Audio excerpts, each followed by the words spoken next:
Greetings to all dear viewers. This is the Malayalam translation of Dhruva's latest video on the assassination of Rajiv Gandhi.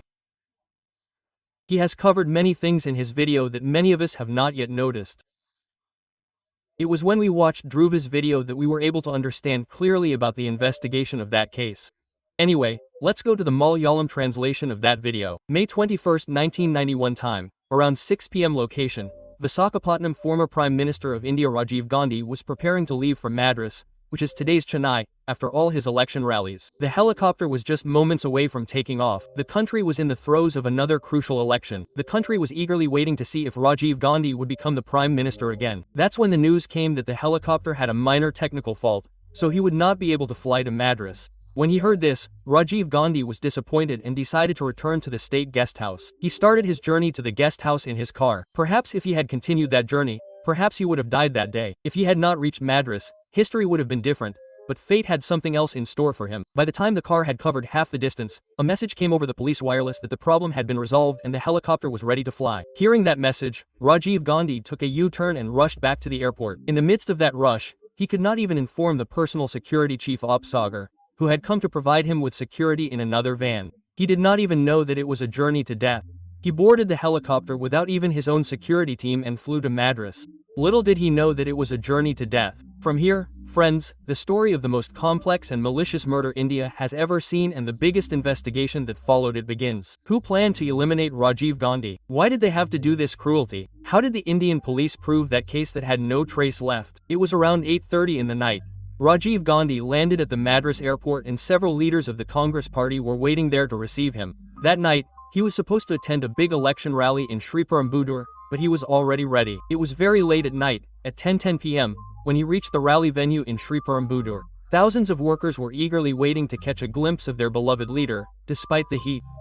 A song praising Rajiv Gandhi and his mother Indira Gandhi was playing loudly. It was 10:19 a.m. Rajiv Gandhi got out of the car and walked towards the stage. People greeted him and some accepted the shawls he was given. He moved forward. Suddenly, a deafening sound was heard. For a moment, no one understood what had happened. As quickly as he closed his eyes, the area where he was standing on the stage turned into a ball of fire. There was smoke and fire everywhere. There were screams of people. It was a terrifying atmosphere. When the smoke cleared, the sight was even more terrifying. Human bodies scattered all over the place. Blood and the fireball that rose from the crowd claimed 18 lives. One of them was that of former Prime Minister of India, Rajiv Gandhi. I dream of an India that stands at the forefront of the world's nations, strong, independent and self-sufficient, serving humanity. These words of Rajiv Gandhi were remembered with pain by Indians the next day. On the morning of May 22nd, the country was shocked by the news that the country was being bombarded with the news through the newspapers. India was speaking at a rally in Bhubaneswar. The then Prime Minister Chandrasekhar abandoned the program midway and flew to Delhi.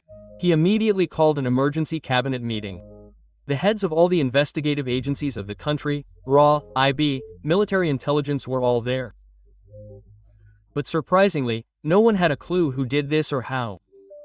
There was no answer as to who did it or how. It was a moment of national humiliation for India. A former prime minister was killed in a public rally in a very unusual way, but the country's security agencies were unable to say who and why. This was going to become the most mysterious murder in Indian history because in the two big murders that happened in our country before this, in those two cases of Mahatma Gandhi and Indira Gandhi, the killers were caught at the scene of the crime. But this time, the killer had blended into the crowd. Perhaps the killer himself was not in that blast. There was no direct evidence. Almost everything was destroyed in the blast. This was going to be a trailless case. Everyone was afraid that such situations would happen. Conspiracy theories are a thing that happens. If the people behind this are not found in the next few days, the media and the public will come up with many stories and threats. It will have major consequences for the country.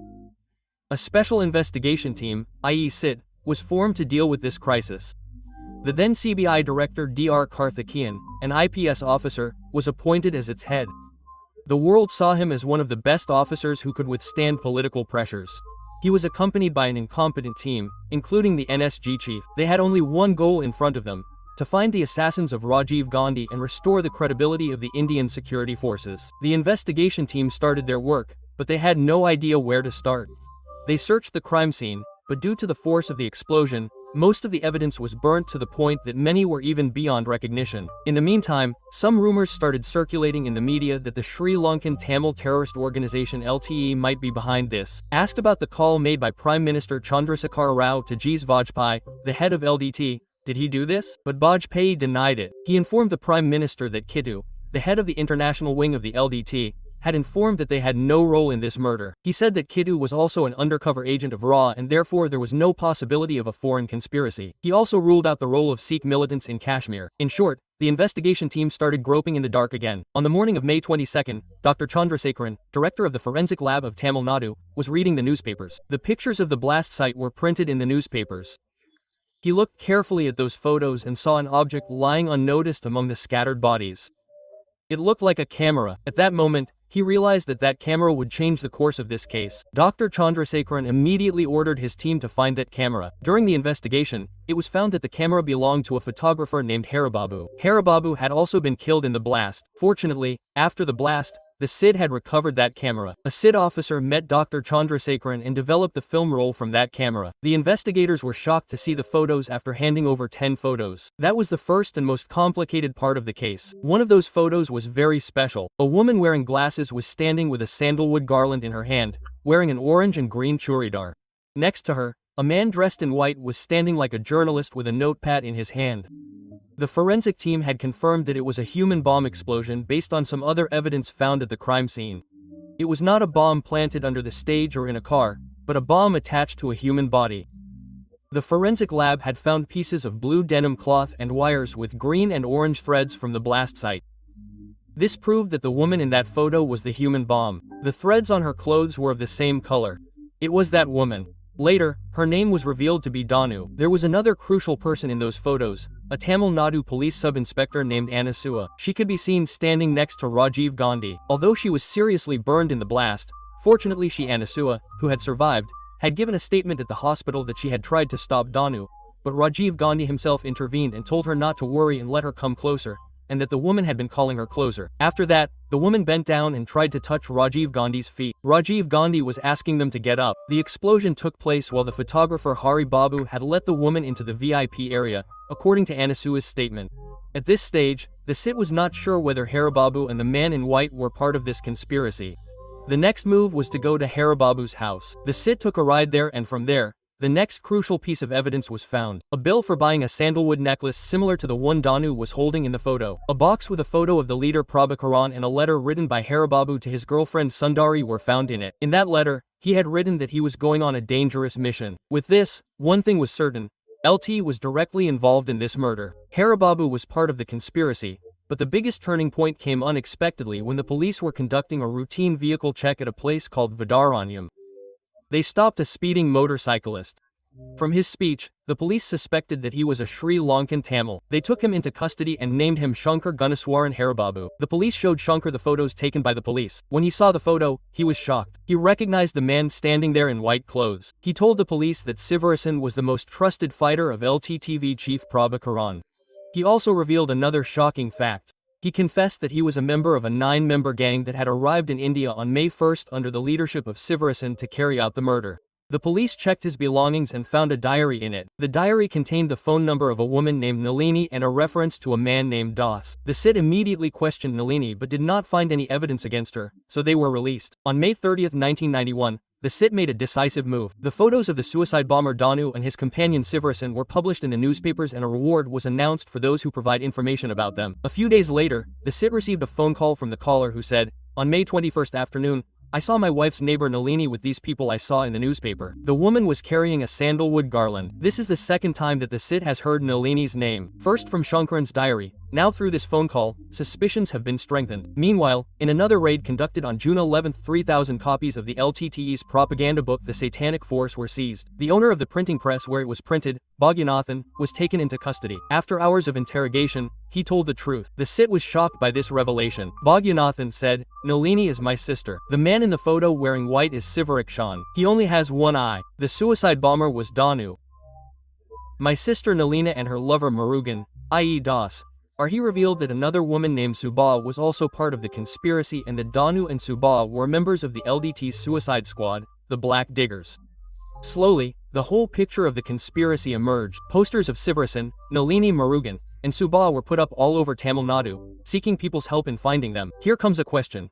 Why did the LDTV want to kill Rajiv Gandhi? For that, We have to go back many years. LTA, or Liberation Tigers of Tamil Eelam, was an armed organization that fought to establish a separate state for the Tamils, Tamil Eelam, by merging the northern and eastern parts of Sri Lanka. In Sri Lanka, the majority is Sinhalese and the minority is Tamil, as has happened in many countries of the world. The majority tried to suppress the minority. There was great discrimination against Sri Lankan Tamils. This is where the demand for a separate state arose and organizations like LTA came into being. Tamils in Tamil Nadu, India, naturally sympathize with Sri Lankan Tamils. In the 1980s, India had provided weapons training to Tamil groups including the LTA in Tamil Nadu. It is said that India wanted to create an instrument to prevent countries such as Pakistan, China, and the United States from establishing influence in Sri Lanka. However, by 1987, things had changed and the civil war in Sri Lanka had intensified, and Sri Lanka feared that India might intervene in the war. Therefore, on the 29th of July 1987, a peace agreement was signed between India and Sri Lanka, according to which India would help restore peace in Sri Lanka. The then Prime Minister Rajiv Gandhi sent the Indian Peacekeeping Force, IPF, to Sri Lanka. The Indian government asked the LT to lay down its arms and surrender, but they refused. With that, the Indian army that went to establish peace started fighting the LT. Thousands of people died on both sides. This war lasted for about 3 years. Finally, in March 1990, India had to withdraw its troops. By then, Rajiv Gandhi had lost the post of Prime Minister of India. The new Prime Minister was VP Singh. Rajiv Gandhi was an enemy to the LD. It was 1991. When the elections were held again in 1990, all the surveys predicted that the Congress would win and Rajiv Gandhi would become the Prime Minister again. The LDTA feared that if Rajiv Gandhi came to power again, he would send the Indian army to Sri Lanka again, which would be a setback to their dream of Tamil Eelam, so they decided to eliminate Rajiv Gandhi. For this mission, in November 1990, Prabhakaran sent his trusted man Sivasaran to India. Before carrying out the assassination, they had conducted 2 experiments. One of them was at the rally of the then Prime Minister VP Singh. Danu went through the crowd and bowed to VP Singh. Their aim was to test how weak the security of a prime minister of our country was. Unfortunately, they succeeded in it. The same tactic was used against Rajiv Gandhi. As the conspiracy unraveled, the next objective of the sit was to catch the accused alive, especially the mastermind Sivarasan. But that was not so easy. After the assassination, Murugan took Nalini and her mother, went to the Tirupati temple, married her, and the sit carried out a dramatic operation to catch them.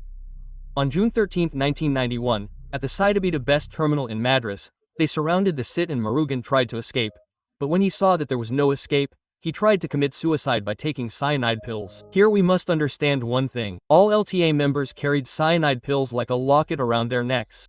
They were instructed to take them immediately and die if caught by the police so that their secrets would not be leaked. Therefore, it was very difficult to catch an LTA terrorist alive. But this time, the sit was prepared.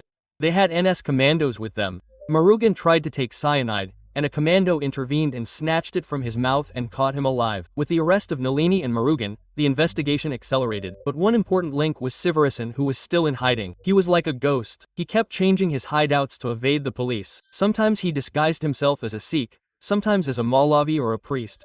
Thousands of his posters were plastered all over Raj and a reward of 15 lakh rupees was announced, yet he remained in hiding.